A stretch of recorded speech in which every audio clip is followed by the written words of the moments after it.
Hello everyone, today I'm going to talk about what I would do if I were handed $1 billion tomorrow. There's nothing really compelling me to do this. The idea just kind of came to me because right now it's kind of a topic of debate-ish. I don't know. It was a topic of debate for a while. People were talking about whether it's ethical to be a billionaire or a trillionaire, and I was just thinking, like, what would I do if I were handed $1 billion, if I were the heiress of $1 billion? I wrote down this very detailed plot with approximate budgeting as to what I would do with $1 billion as a, I think, morally reasonable person. I like to think that I'm a good person. I don't know. But then, of course, there's the question of would I still be a good person if I were magically handed $1 billion? I don't know. But assuming that I am the same general person, and I wrote this plan now, so if I were handed $1 billion and I upload this video beforehand, then I'd have to stick to my word and my plan. So I'm making this video essentially to hold me accountable for when I inevitably someday magically get $1 billion. And then if I veer off plan and I start making unethical choices, you all can reprimand me and say, Noella, that was not the plan. Remember that YouTube video you made? Okay. Anyway, disclaimer, obvious disclaimer. I have no real understanding of how much money this is. I Googled it and it said 1,000 millions. That's just like a fantasy number to me, 1,000 millions. Like, what does that even mean? But interestingly, I didn't run out of ideas. I did spend it all with my approximate budgeting. I guess I'm just really creative because I don't know how I managed to blow through $1 billion in this hypothetical thought experiment that I wrote out in my journal here. Okay, so the first obvious answer, the first few are going to be like charity based because I feel like as a reasonable person, that's like the first thing that you would go to, right? Like, if I have that much money, if I have that much power, the first thing I'm going to do is solve these issues in the world. So I was like, end world hunger, duh. But then I was like, wait, how would I even end world hunger? There are charities, like various charities, but I guess I can't just like end world hunger. Nor can I end world hunger with only $1 billion.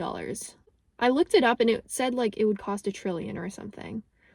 And I don't have that kind of money in this hypothetical. I only have $1 billion. So I was like, you know what? Maybe that's not realistic. Maybe I can't end world hunger. And then I was like, even if I figure out who to donate the money to, would my money realistically make a dent considering all the other factors that are like non-financial that are barring us from fixing world hunger, like war and international conflict and logistical issues? Like, I'm not saying that I shouldn't try, but I was just thinking like there's got to be a more direct, like meaningful way that I can contribute to making change. So then I was like, oh, I'll just start my own charity. And some of the money obviously will go to some pre-existing charities. So then I was like, okay, what's a reasonable amount to start a charity? This was just kind of a number I pulled out of my ass because how am I supposed to know a reasonable amount to start a charity? I don't know. I said 500 million.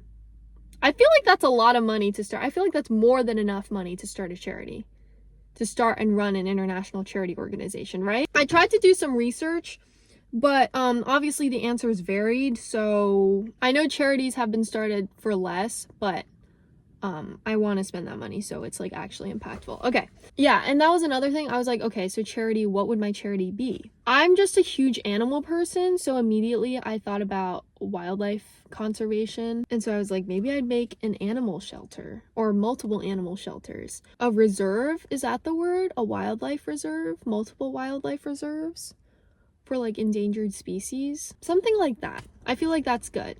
Charities will never fully be covered by anyone, but I'm the most passionate about animals, I feel. Yeah, whatever. Blah, blah, blah. Off topic. I don't want to really get into my fake charity that I'm starting. My point is that I want to make the world better with half of the money. Okay, that's my point. And then what I would do, being in the position that I am, at 19, having a car to pay off, I would pay off my car, duh. And it's not very much. For context, I drive a 2012 Honda Civic, so it's not like I have a whole bunch of money to pay off. I would also buy a small house, a small but charming, non-wasteful, non-excessive house, because I am one person, so maximum it would probably be like 3 bedrooms. I'm not gonna clean the whole thing. Like, why would I have a 5-bedroom family style home if I'm just one person? I don't know. Okay, so I was like, yeah, maybe a nice apartment or a nice little cottage. So yeah, and then I wrote that that would be no more than $2 million.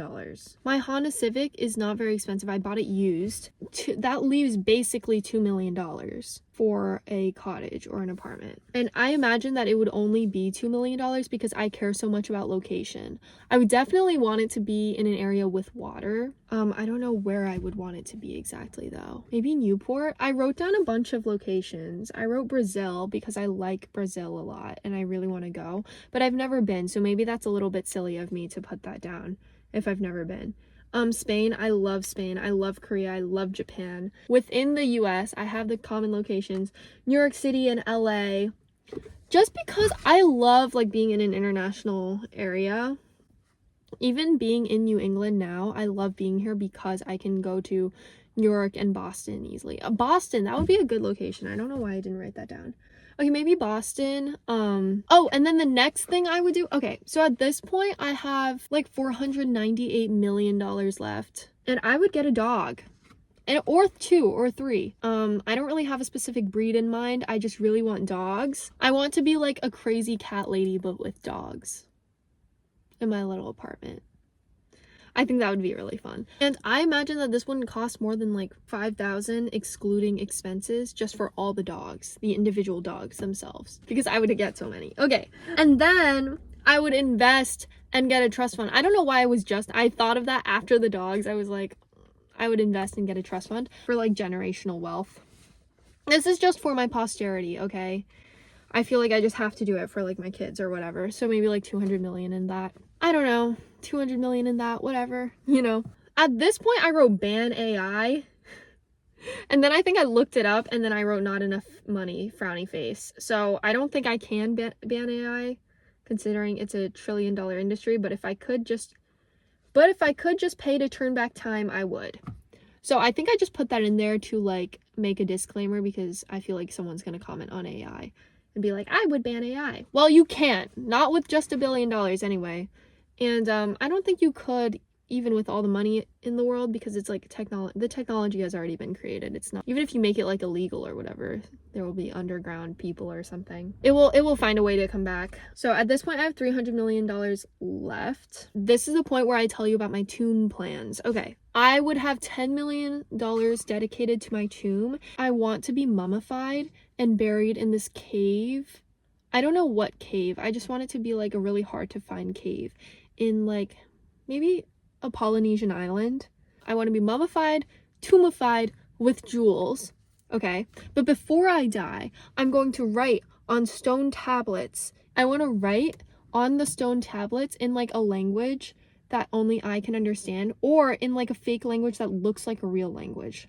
Like it has like the correct patterns and like consistencies of a real language. So to a linguistic archaeologist, or is it an archaeologic linguist? Whatever. They'd be like, this is a language we've never seen before. And this is like thousands of years in the future, right? I want this to be well hidden enough to where no one would find it until thousands of years later. Yeah, and I want it to just say a bunch of gibberish, but I want it to be consistent gibberish so it looks like an actual language, if that makes sense. So then when my tomb is inevitably found thousands of years later, I want the archaeologists to be so excited and try to decipher what I wrote on these stone tablets, or they don't know that I wrote it, but like what these stone tablets say, and they'll spend their entire lifetimes trying to figure it out, and they will never be able to figure it out because it's not a real language. So it's basically a 5,000 year prank. Isn't that epic? Unless humanity ceases to exist before the tomb is discovered, then the joke will just be on me, and the whole thing will have been pointless. But that's okay. The whole point of like the jewels and the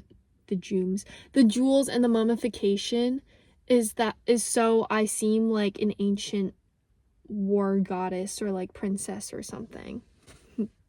So they don't know. No one knows. So at this point, I have $290 million left. I wrote that I would start a scholarship fund with $100 million because college tuition in America is a joke. Or I would either start a scholarship fund or do whatever bribery I can with that amount of money or campaigning I can with that amount of money to bring down the prices of tuition.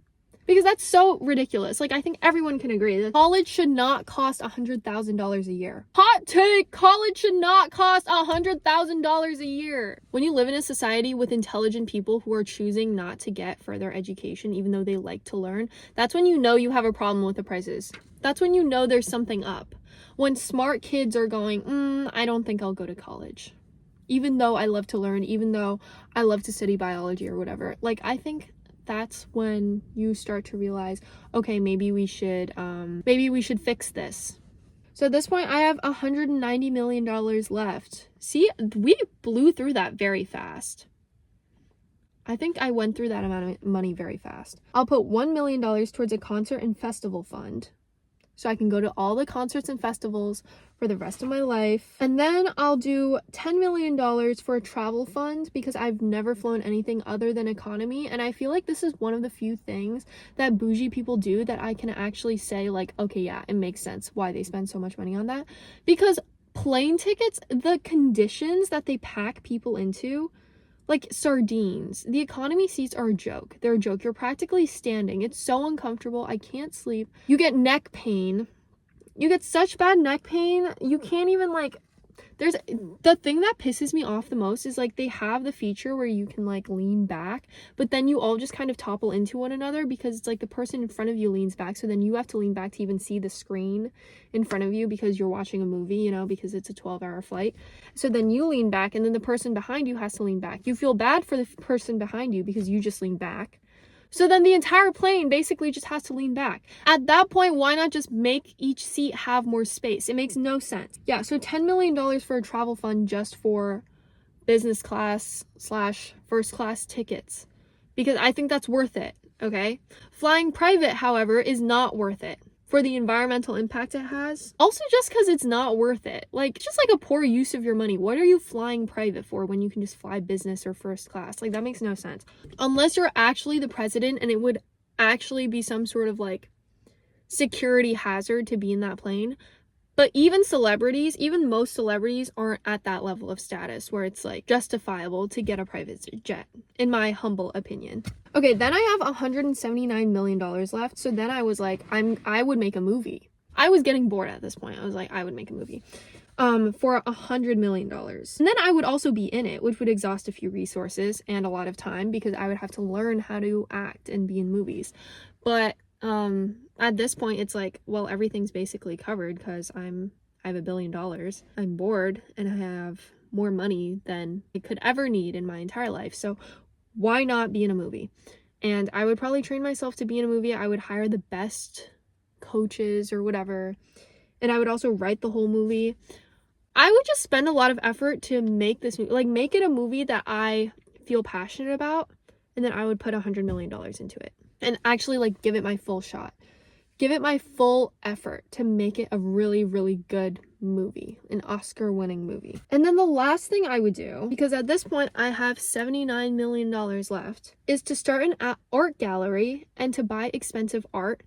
And by expensive art, I don't mean tasteless art. I mean the art that I would want to buy, but I can't afford because it's just too damn expensive. I would invest in real talent. I would pay artists that I believe don't deserve to be broke artists and need to get off the street because they're just so talented. I would support the artists that deserve to be financed for their work, which is a lot of them. And yeah, that's also why I would want, like, an art gallery or an atelier. I don't even know what an atelier is. I figure it's just like one of those, like, pretentious Hollywood things. That would basically exhaust the rest of my $79 million.